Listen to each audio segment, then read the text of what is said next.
Hello, Bling Bestie. I'm Krystal Hughes, creator of Krystal Glaze Glue. I have been studying the art of bling since about 2008, but Crown Crystals, my now former Rhinestone supply store, was founded in 2017. It has been a very interesting journey so far. I have learned so much along the way, and so I wanted to do this for those who wanted to up their bling skills and teach you lots of what I know. I know many of my customers and supporters are beginners, and many of you don't even know where to begin. What does SS mean? What does MM mean? Girl, what is a shaker tray?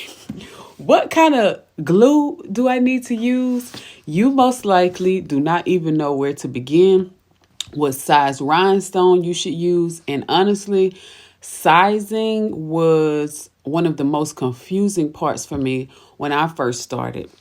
You probably don't even know where to begin, but it's okay. We're Bling Besties now, and I'm here to answer all of those questions to make your process of becoming a top-notch bling artist a breeze.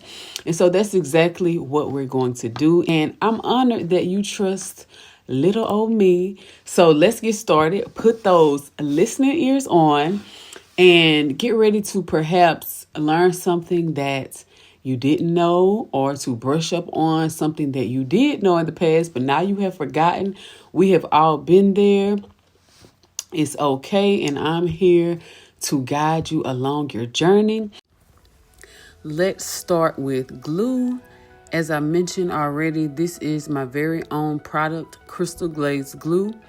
This is one of the big issues that I had in the very beginning, trying to find the type of glue that I needed in order to create the bling projects, the bling cups, the junk cases now, bling shoes and Crocs, the bling shirts, bling jackets, the bling footballs and basketballs, all the things that you see people blinging out.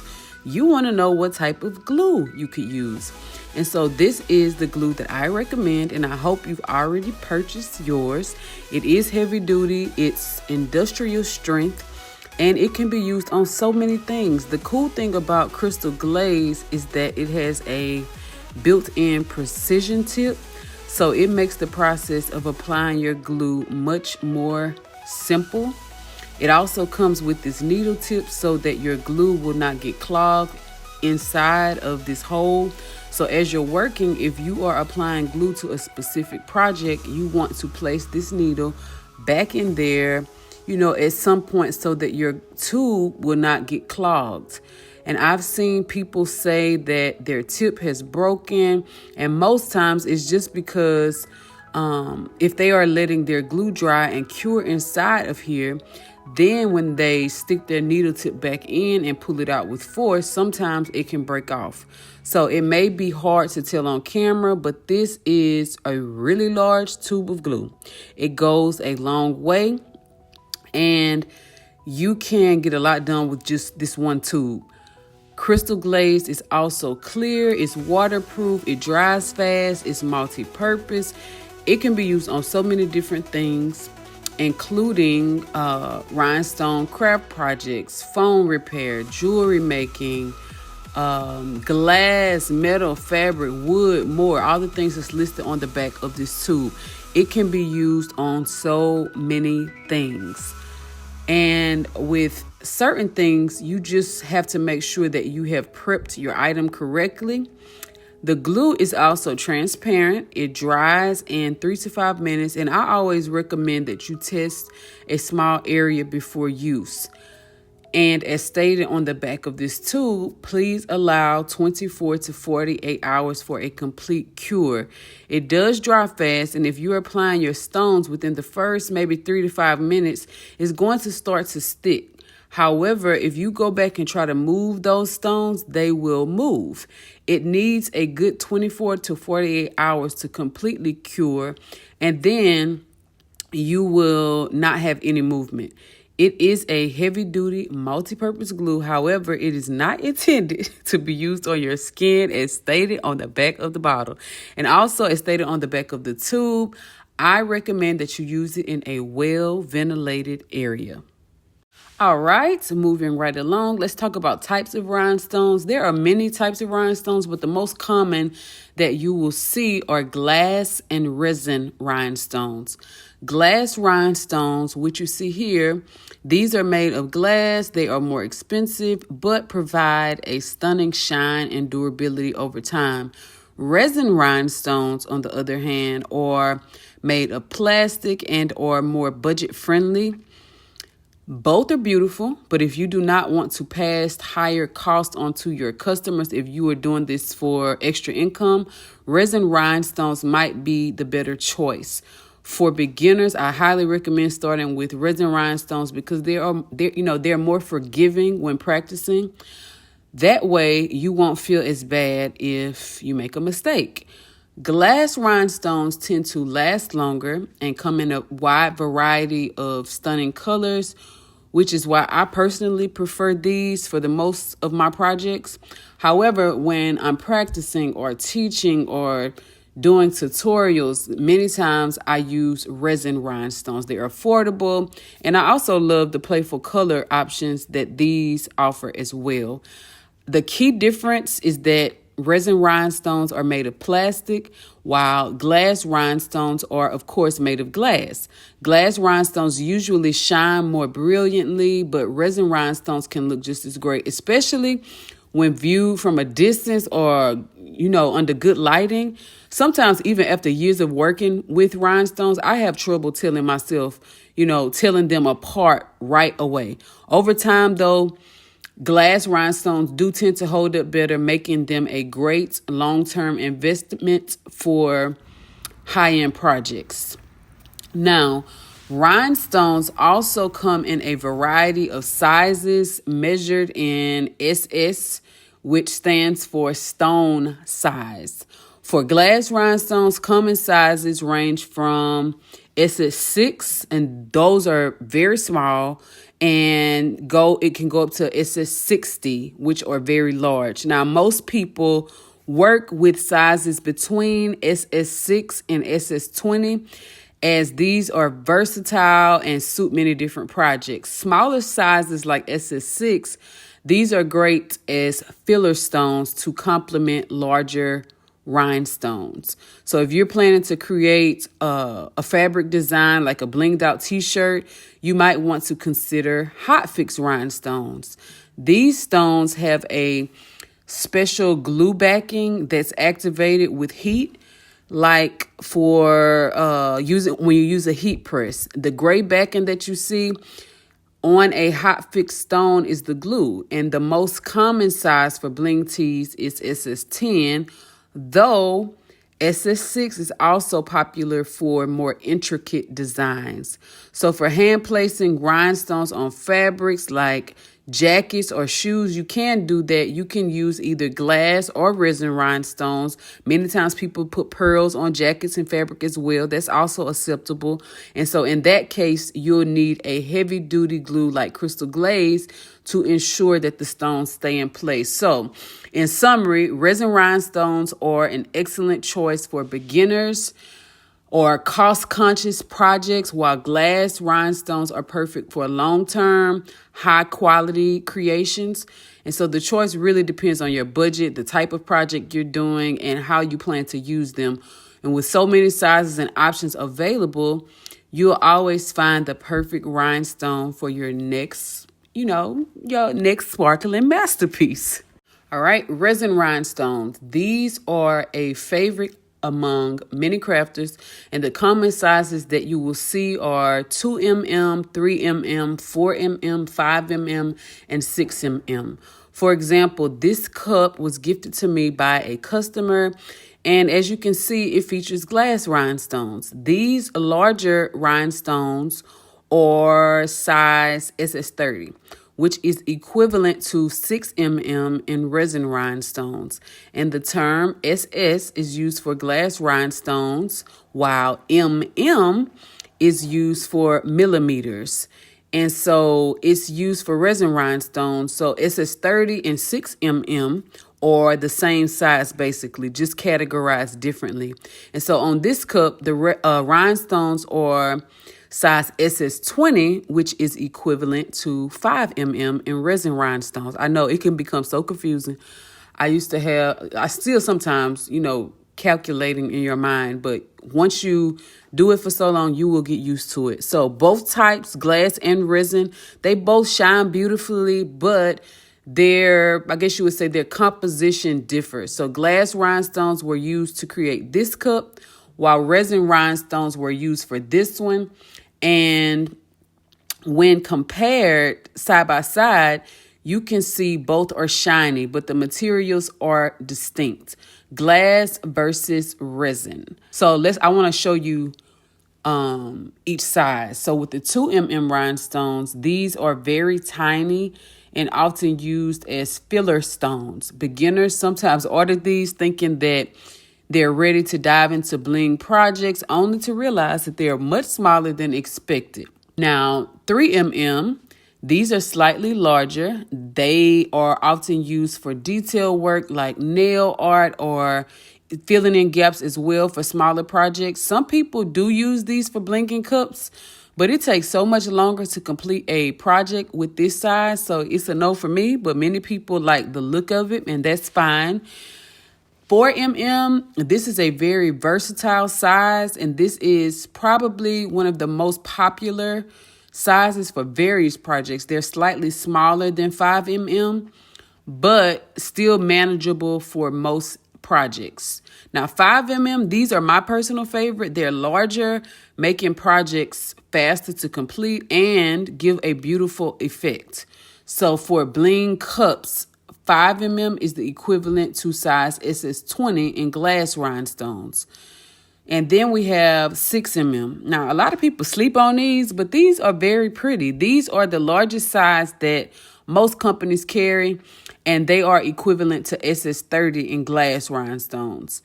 And though they are less common, they are often used for special projects like cheer or dance uniforms where the larger stones are needed for, their impact. And so here is a visual comparison. This bling cup was created with SS20 glass rhinestones, which remember we said is the equivalent to 5 mm, while this cup used 4 mm resin rhinestones equivalent to SS16. Both look stunning, but as you can see, they both have distinct effects. Lastly, I want to show you jelly resin rhinestones. These are resin rhinestones with the same color on both the front and the back, as you can see. And so, for example, this 3 mm jelly rhinestone is the same color on both sides.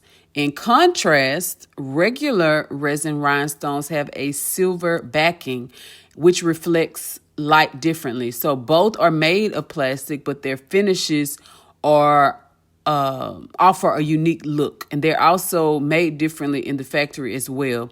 So whether you're a beginner or an experienced crafter, resin rhinestones come in a variety of styles and sizes to suit any project. So you'll be able to choose the right size and type for your next project now that you know the difference between the two. So now let's move on to pickup tools. When working with rhinestones, it is essential to have a pickup tool that makes the process efficient and precise. For any rhinestone project, you will need some type of tool to pick up and place the stones onto your surface. One of the most common used tools is the wax pickup tool or wax pencil. And this tool is made of entirely wax, which makes it incredible, simple to use. All you have to do is touch the tip of this tool to the rhinestone and it will pick it up effortlessly, as you can see.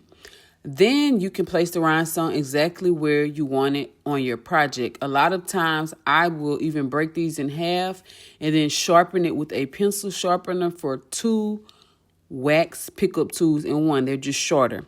Personally, this wax pickup tool is my go-to choice right now. It's effective, it's easy to use, and it's perfect for beginners and experienced crafters. Now, shaker trays. When working on bling projects, bling art, applying rhinestones to your projects using a shaker tray can make the process faster and more efficient. And so today I have 3 different types or options to show you. While you're not limited to these specific trays, they all serve the same purpose, making it easy to flip the rhinestones over so you can apply them to your project more smoothly. I see so many people wasting a lot of time because you're just not organized, while you're crafting. But shaker trays, wax pencils, these make a huge difference in speeding up the process. A lot of people use tweezers, but to me, it slows the process down, even though tweezers can be used in certain situations to make it easier.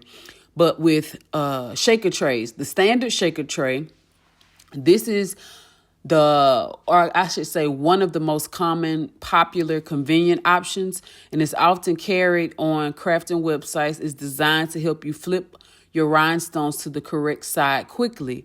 I like to use only a small number of rhinestones at a time on my shaker tray because overloading it can make flipping more difficult. And so here's how it works. Pour a small amount of rhinestones into the tray. We're gently shaking it. And as you can see, the stones will begin to flip over to the correct side with the color surface facing up. Many shaker trays come with a spout on the edge, and this just allows you to easily pour the rhinestones back into their packaging or storage container. Now, a lot of times you'll see me use a saucer, a dish, sometimes little trinkets that I might find at TJ Maxx or Hobby Lobby, Target. This is just a simple and affordable alternative. A small dish or saucer can be used to accomplish the same goal, flipping your rhinestones to the correct size or side. You simply just swirl or shake just like we did before, and the rhinestones will flip over as needed. While it's not as, specialized as a shaker tray, it still gets the job done. And then lastly, the good old paper plate. For beginners or crafters looking for a budget-friendly option, a paper plate works perfectly. In my videos, you'll see me using them quite often on social media because it really achieves the same result. Flipping the rhinestones over. That's what we're trying to do. However, when working on projects that require multiple rhinestone sizes, you really don't want to be sitting up there with these big paper plates scattered in front of you because they can take up a lot of space. So that's why I prefer shaker trays for larger projects if I'm using multiple colors or sizes and I need multiple shaker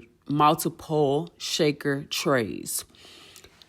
Whether you are working on a small craft or a large bling project, shaker trays are invaluable to streamline the process and make your work more enjoyable. And so if you haven't already, I highly recommend that you pick up a few. Now I think I want to talk about rhinestone mixes. So let's talk about mixes. This is an incredibly versatile option for bling projects. These are packs where rhinestones of various sizes are mixed together or where rhinestones and pearls are combined in one pack. I absolutely love these mixes because they offer so much creative potential with a variety of colors, sizes, textures. It just makes it easy to create stunning designs without overthinking it. And if you're just starting out, a lot of people get caught up on what size to choose. Rhinestone mixes are perfect for beginners because you don't have to worry about figuring out application methods, which is what we'll talk about in a few. You don't have to worry about specific sizing combinations. It's almost a no-brainer. The mix provides everything you need in one pack to create beautiful dimensional designs. And so here's an example of a resin, rhinestone, and flatback pearl mix. The pack contains rhinestones and pearls in various sizes. All sizes are pre-mixed, so you get a nice variety to work with, and it's ideal for scatter methods or creating dynamic textured looks. A single-size rhinestone pack, such as SS20, provides more uniformity, which is great for specific projects, but a mixed-size pack includes various sizes that when combined, create a layered and dynamic effect. So glass rhinestone mixes are not the same, with pearls mixed in with it, but a lot of times you can find glass rhinestones mixed together in one pack as well. And these just provide a beautiful sparkle and can be used for projects that need some extra brilliance. So if you ever need to separate mixed rhinestones by size, I got this sorter off of Amazon. You can use a rhinestone sorter, and this is just is used to separate the rhinestones based on their size, making organization easy. So if you purchase a pack with all the rhinestones mixed together in one pack and you want to separate them because on one project you just want to use SS16, you just pour them in this tower and shake it. And then as you can see, the correct sizes start to fall in the right space. And then you can divide the tower and use the correct size that you're trying to use. So if you try to do this with pearls, it can be way more challenging because most of the times the pearls are just too big and shaped not shaped right to fit in the holes on most sorters. So in summary, rhinestone mixes, these are an excellent choice for anyone looking to add creativity and a variety to their bling art. And so whether you're a beginner or you're experienced, they make the process easier and more fun and produce, just that multi-dimensional effect. I want to discuss mastering rhinestone application, like patterns and methods. And so in the world of rhinestone application, I want to quickly go over the different methods that you can use to create stunning designs. And as I keep emphasizing, whether you're a beginner or a seasoned bling artist, there is always room to learn, to refine your craft.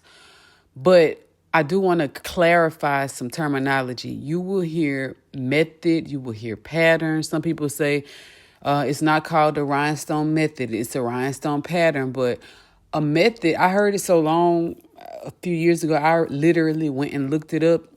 And it's just been in my brain that a method is a particular way of doing something in an orderly manner.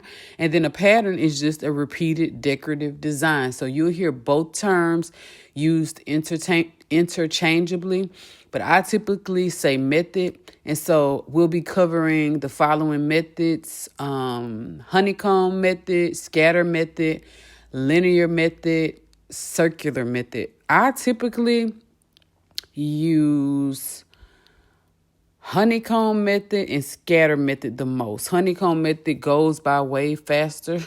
And then the scatter method is just like a no-brainer, and it just gives a different effect. It's so beautiful and pretty. It's what I love the most. It just takes more time. So the biggest thing is that I do not want you to worry. Imperfection is a part of the journey.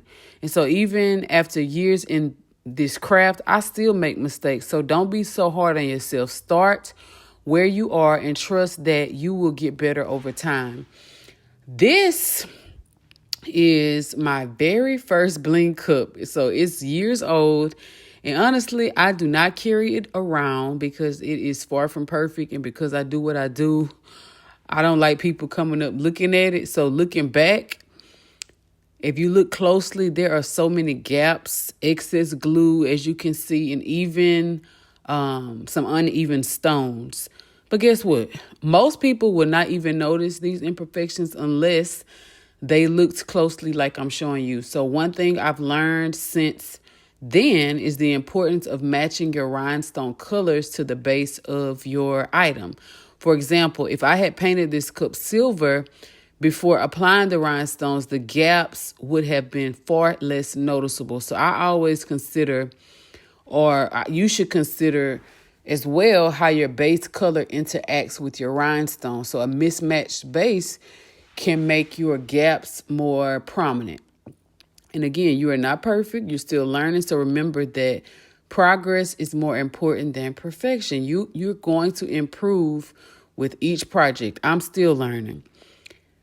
Now, I'm going to demonstrate these methods with some rhinestones. I'm a visual learner, so I hope this approach helps you grasp the concepts better.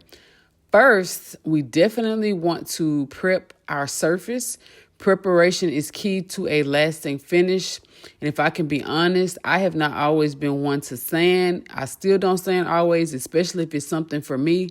But I do find myself doing it more and more as the items I create do last much longer when I don't skip this step, especially for heavily handled items like tumblers, lip gloss containers, or shoes, or these are definitely items that you want to sand the surface to improve adhesion. And so you can use sandpaper, you can use a sanding block.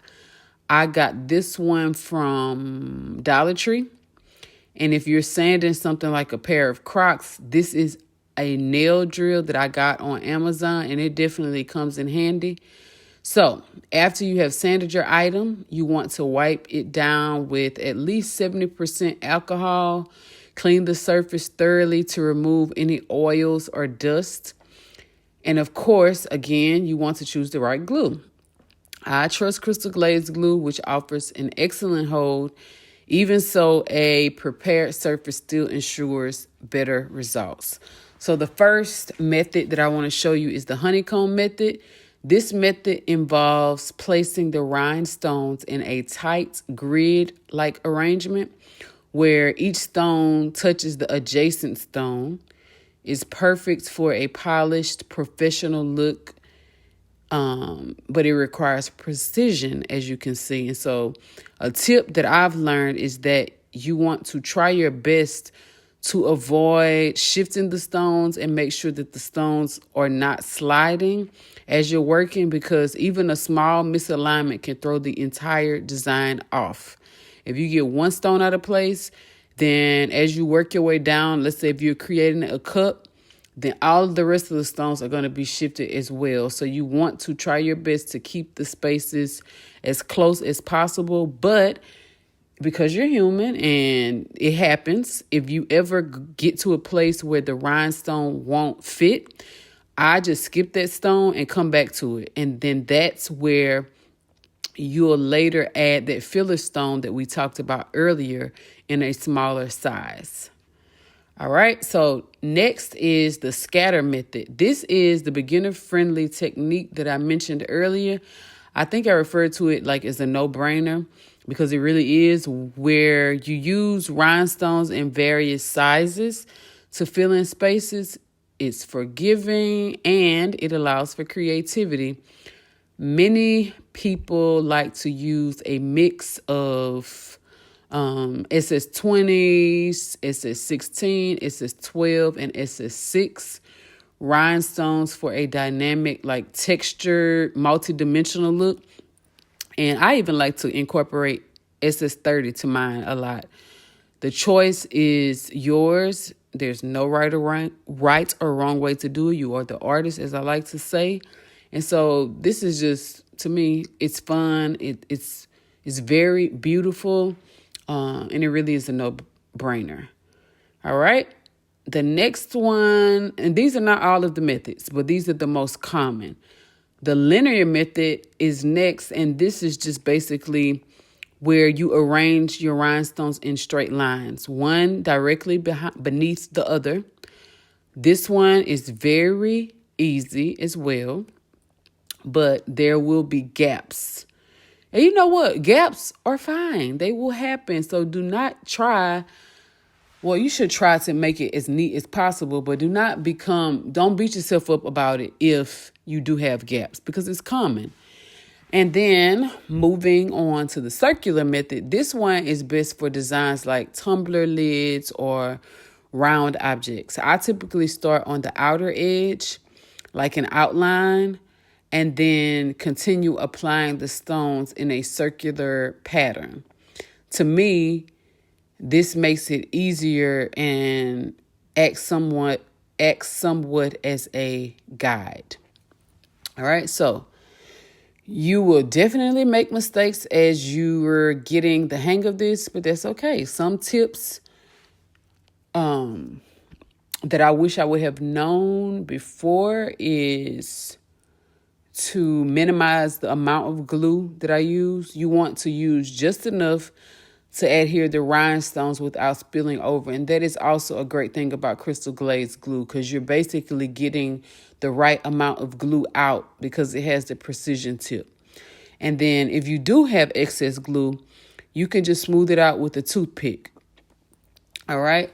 And then another tip would be to color match. As I mentioned earlier, matching your rhinestone color to the base can make a huge difference. A color background with clear rhinestones, for example, creates a seamless look versus if I do a pink cup and then I apply black rhinestones, the gaps are going to be much more noticeable. And I know I have already said it, but again, filler stones are also important. Smaller stones like SS12, SS6, these can fill in gaps without looking out of place. And it just helps with the overall look of what you're creating. Gaps are normal, but they are also unavoidable. And so just don't beat yourself up too badly about it. The more you practice, the better you will get. And at the end of the day, remember, you are the artist. It does not have to be perfect. That's okay. Experiment with different methods and patterns to find what works best for you.